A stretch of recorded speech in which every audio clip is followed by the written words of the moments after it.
26শে April 2024 গতকাল সন্দেশখালী, আবার সন্দেশখালী খবরের শিরোনামে, সন্দেশখালী এনএসজি কমান্ডো, রোবট গাড়ি, কত কিছু। আর আজকে 27শে এপ্রিল এই উত্তর 24 পরগনার বুকে আমি ওই তাপপ্রবাহের সতর্কতা জারি হয়েছে, orange alert, yellow alert, red alert. তাও আমি আজকে এখানেই দাঁড়িয়ে বক্তব্যটা করছি, পিছনে কোনো গ্রিন স্ক্রিন নেই, কোনো ঠান্ডা ঘরে এসি চলছে না। কেন করছি? অভ্যাস করছি। এই গরমেতে দাঁড়িয়ে থাকার অভ্যাস করছি। কেন করছি? কারণ এই আবু তালেবরা কিন্তু একটা জিনিস প্রমাণ করে দিচ্ছে যে পশ্চিমবঙ্গের বুকে আগামী দিনে আমাদের মতন চ্যাটার্জি, ব্যানার্জি, ঘোষ, বোস, স্পেশালি মিত্র বা মিটার আমাদের আর জায়গা নেই। আমরা বাস্তুচ্যুত হবই, ভূমিচ্যুত হবই, রিফিউজি হব, উদ্বাস্তু হব। ঋত্বিক ঘটকের মেঘে ঢাকা তারা দ্বিতীয় ভাগ। আর আমাদের মতন মানুষরা, আমরা তো আর সিয়াটেল, ম্যানহাটেন বা ইত্যাদি ইত্যাদি এরকম জায়গায় গিয়ে আমরা থাকতে পারবো না। আমাদেরকে যেতে হবে কোথায়? ইউপি, বিহার। আসামে ঢুকতে দেবে না, চামড়া খুলে দেবে। ইউপি, বিহারে ঢুকতে হবে। সেখানে কি রেশনের লাইন? আমি জানি না, এখন তো সব ফ্লিপকার্ট, অ্যামাজন হয়ে গেছে। কিন্তু ইউপি, বিহারে কিন্তু আমরা যখন উদ্বাস্তু যাবো, সেখানে কোনো ফ্লিপকার্ট, অ্যামাজন থাকবে না। সেখানে কিন্তু আমাদের লাইনে দাঁড়াতে হবে এরকম করে। এইরকম ও মাথার উপরে এরকম চাঁদি পাতা রোদ্দুর থাকবে। বলবে এই কন বা আবা স্যার ভট্টাচার্য, ভট্টাচার্য যা উধার যা, এরকম করে গাঙ্গুলি যা উধার যা।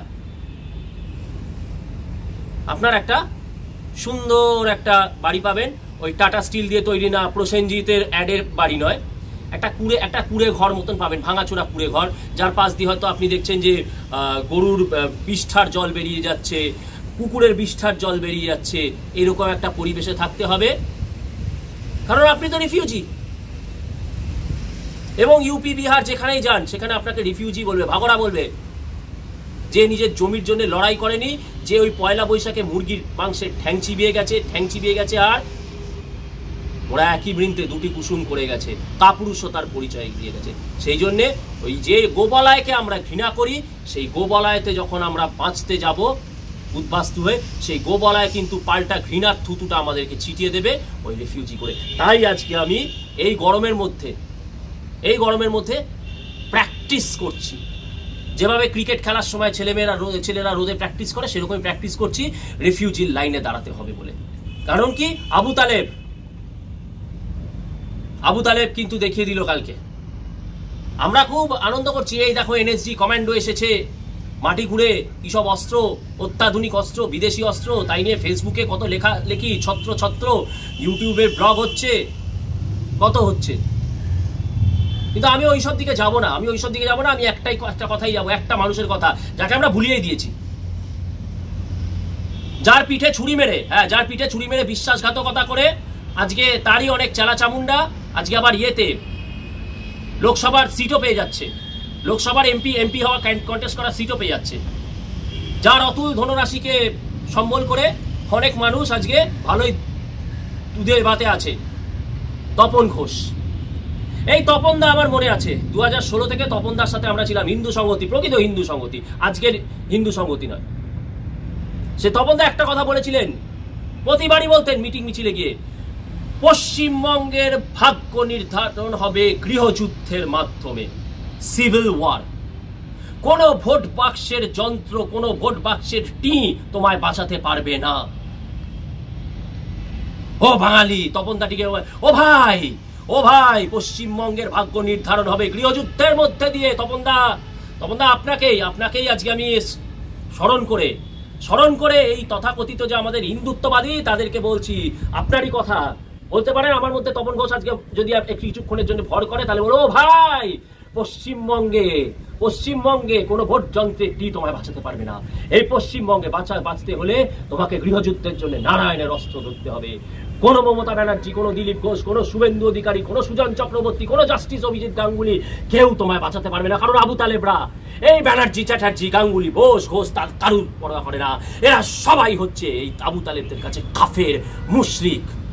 যেখানেই পাবে নিষিদ্ধ মাস বলো, যে মাস বলো, তাদের পরে এই আমাদের মতন এই ঘোষ, বোস, চ্যাটার্জি, ব্যানার্জিদেরকে হত্যা করো, হত্যা করো। তার জন্যেই আজকে ওই সন্দেশখালির ওই মাটি খুঁড়ে ওই অস্ত্র, আপনারা কি ভাবছেন ওই একটা জায়গা থেকে অস্ত্র পাওয়া গেছে? আমি চ্যালেঞ্জ করছি কলকাতার পুলিশ কমিশনার, কলকাতার নগরপালকে আমি চ্যালেঞ্জ করছি, সাহস থাকলে ওই তাইখানাগুলোতে যান। ওই আবু তালেবদের, শাহজাহান শেখদের যে বহু তাইখানা আছে, সেই তাইখানাগুলো খুলুন। সাহস থাকলে খুলে দেখান। যেরকম হিন্দুদের বাড়িতে একটা তরোয়াল থাকলে সঙ্গে সঙ্গে আপনারা চলে এসে রেড করে চুলের মুঠি ধরে টানতে টানতে নিয়ে যান, অস্ত্র আইনে ফেলে দেন, সেরকম সাহস থাকলে কলকাতার নগরপালকে বলছি, আই ডেয়ার ইউ কলকাতার নগরপাল, সাহস থাকলে ওই আবু তালেব, যে হাজারে হাজারে আবু তালেব, লাখে লাখে আবু তালেব এই পশ্চিমবঙ্গের বুকে জিহাদের জন্যে, সুবে বাংলার জন্যে, কাসবায় হিন্দের জন্যে লড়াই করছে, তাদের ওই যে সব তাইখানাগুলো আছে, তাইখানা বলতে কি আপনারা বুঝে নিন। সেই তাইখানাগুলো খুলুন, দেখবেন হয়তো উজি মেশিন গান পর্যন্ত পেয়ে যাবেন। একবার তো আমরা দেখেছিলাম খিদিরপুরের বুকে অস্ত্র বোঝাই জাহাজ আসছে, কিন্তু ওই নগরপাল করবে না। কারণ নগরপালও আগামী দিনে, ওই নগরপাল, যে পশ্চিমবঙ্গের যে নগরপাল, সে তো পশ্চিমবঙ্গের মানুষ নয়, সে তো বাঙালি হয়তো নামধারী হতে পারে, কিন্তু সে তো বাঙালি নয়। সে ভূমিপুত্রের মান বোঝে না, সে শশাঙ্কের লড়াই বোঝে না, সে গৌরবঙ্গ বোঝে না। সেই কেবল বোঝে কি, আমার কত ইনক্রিমেন্ট হচ্ছে, আমার কত ডিএ বাড়ছে। ওই নগরপালও তাই ভাবে। দিনের শেষে পিটার ক্যাট, মোক্যাম্বো বা আরো বড় তান্ত্রা, ক্যাফে কফ, পার্ক স্ট্রিটের যে দামি রেস্তোরাঁ, সে তো তাই বোঝে। He doesn't give a shit about people like you and I. আমাদের ব্যাপারে he doesn't give a shit. আপনাকে বলছি নগরপাল, আপনাকে বলছি, আমি একজন স্কুল মাস্টার হয়ে আমি আমার দায়িত্ব করি উইথ আটমোস্ট সিনসিয়ারিটি। আপনি করেন না। আপনি কেবল দেখেন প্রতিদিন রাতে কত বড় বড় রেস্তোরাঁতে গিয়ে, কত বড় বড় হোটেলে গিয়ে আপনি আপনার স্ট্যাটাসকে আরো উন্নত করতে পারেন, আপনার কত প্রমোশন হয়। আরে পশ্চিমবঙ্গের বাঙালি, ভোট তো চলছে, কি হয়েছে? ভোট চলছে তো কি হয়েছে? আবু তালেব কি থেমে দেখেছে? তোমাদের কি মনে হয় পশ্চিম সন্দেশখালীতে রেখা পাত্র জিতলে সব ঠিক হয়ে যাবে? রেখা পাত্র কিচ্ছু করতে পারবে না, কোনো রেখা পাত্রই কিছু করতে পারবে না। করেছে ভারতবর্ষের বুকে এই যে 2014 থেকে কিছু পাল্টেছে? এই তো ব্যাঙ্গালোরে কয়েকদিন আগে গাড়ি করে যাচ্ছিল, জয় শ্রীরাম স্লোগান দিচ্ছিল বলে ওই ঔরঙ্গজেব, বাবরদের যারা বংশধর, তারা ধরে বেধড়ক পিটিয়ে দিল। কর্ণাটকে তো বিজেপির কত এমপি আছে, কিচ্ছু করতে পারবে না। পশ্চিমবঙ্গের ভাগ্য কিন্তু নির্ধারণ হবে গৃহযুদ্ধের মাধ্যমে। আমরা কি করছি? পয়লা বৈশাখে মুরগির ঠ্যাং চিবোচ্ছি। বুঝতে পারছি না ওই আবু তালেবরা একদিন এক লাথি মেরে আমাদের এই বাড়িটার দরজাটাকে ভেঙে এসে আমাদের বাড়ির যে সুস্বাদু পুরুষ্ঠ যে ঠ্যাংগুলো, সেই ঠ্যাংগুলো চিবাতে চিবাতে বলবে, আহা, গনিমতের মাল ভোগ করছি, এবারে আমি তো গাজী হব। আমরা ভাবি কি, আমি ডাক্তার হব, আমি ইঞ্জিনিয়ার হব, আমি স্কুল শিক্ষক হব, আমি আইপিএস হব, আমি আইএস হব, আমি নগরপাল হব। আর ওরা কি ভাবে? হিন্দুর জমি, জান মাল, গনিমতের মাল লুট করে আমি গাজী হব। সেই জন্যই আবু তালেব ওই একটা দেখে আনন্দ করছেন আপনারা। সন্দেশখালী, পুরো বাংলায় সন্দেশখালী, পুরো বাংলার প্রতিটি অঞ্চল, প্রতিটি গলি, প্রতিটি বাড়ি, ওই বাড়ির মধ্যে থাকা যে মন্দিরগুলো, ছোট ছোট আমরা মন্দির তৈরি করি বাড়ির মধ্যে, ওই মন্দিরগুলো সন্দেশখালী, ওগুলো সব আবু তালেবদের সম্পত্তি, ওই আবু তালেবদের মাল, গনিমতের মাল। তপনদার ভাষাতেই আবারও বলি, কি করবেন? ভোট যন্ত্রের তার উপরেই নিজের জীবনকে আপনি করে দেবেন। যেমন অনেক পরীক্ষায় হতো না, আমি পড়াশোনা করবো না, আমার সামনের বন্ধুটা তো পড়ে যাবে, ওর থেকে আমি চিটিং করে পরীক্ষায় পাশ করে যাবো। কোনো কারণে আপনার সামনের বন্ধুটা যদি সেদিন পরীক্ষায় আপনাকে না দেখাতে পারে, মানে আপনি ফেল তো।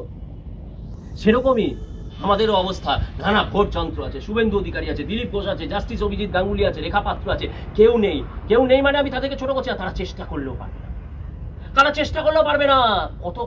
কত সারা পশ্চিমবঙ্গের প্রতিটি ইঞ্চিতে ইঞ্চিতে এই আবু তালেবরা অস্ত্র মজুত করে রেখেছে। কি করে পারবেন, কি করে পারবেন? সেই জন্যে সন্দেশখালি প্রতিটি জায়গায়, ওহে বাঙালি ধেয়ে আসছে সন্দেশখালি, ওহে বাঙালি ধেয়ে আসছে সন্দেশখালি। বাঁচাতে পারবে না তোকে কোনো মমতা ব্যানার্জি, দিলীপ ঘোষ, শুভেন্দু অধিকারী, বাঁচাতে পারবে না তোকে কোনো জাস্টিস গাঙ্গুলি। ওরে বাঙালি ধেয়ে আসছে সন্দেশখালি।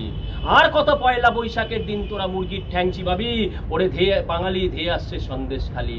একবার তো তোর চেতনা হোক বাঙালি, একবার তো তোর চেতনা হোক। বাঁচার জন্যে কবে কবে কবে তুই নারায়ণের অস্ত্র ধরবি? ওরে বাঙালি ধেয়ে আসছে সন্দেশখালি।